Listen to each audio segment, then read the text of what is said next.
is something we need. It's a leap of faith. Oh, if you have the will and the moment to spare, it's a beautiful world out there. It's a beautiful world out there.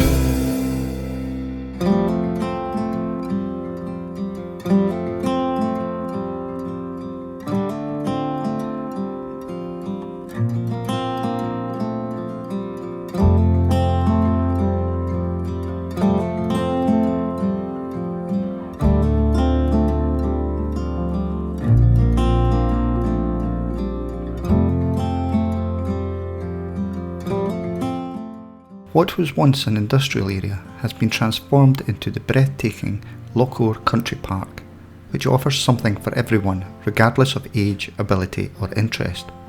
And what's more, it's absolutely free to visit. With the loch at its centre, Loch Meadows Country Park offers a huge range of different activities, from walking, birdwatching, geocaching, cycling, fishing, paddling and playing in the mini-themed play park. The main centre building boasts a cafe and public toilets. Situated at the west end of the country park, the nature reserve is centred around two ponds, which are overlooked by the Con Liphard Hide.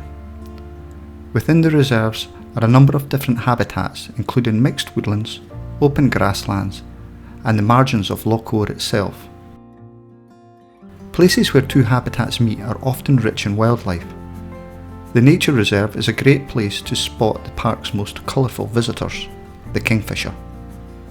The reserve ponds are a bit more sheltered than the open loch in wild weather. Many ducks, grebes and swans take advantage of the windbreak, especially in winter. Many water birds, like the moorhen, choose to nest in wet woodland. Some wildfowl even nest in holes in trees. Golden-eye ducks have been encouraged to breed in Scotland by putting specially designed nest boxes in waterside woods. The first signs of habitation in the area was approximately 4,000 years ago during the Bronze Age. Little remains of these ancestors, but much more visible is Inchgal Castle, which is found immediately upon turning into the park.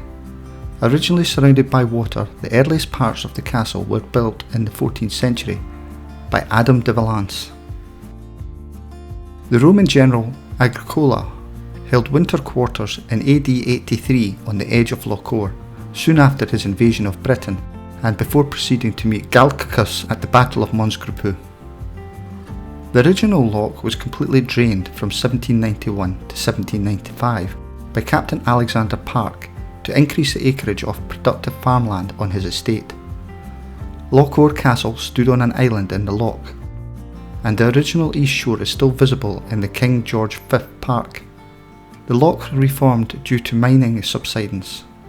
When pits closed in the 1960s, a reclamation scheme was undertaken from 1967 to 1976. The three islands in the loch were once part of a railway between Mary Pit and a power station, which was situated close to the nature reserve.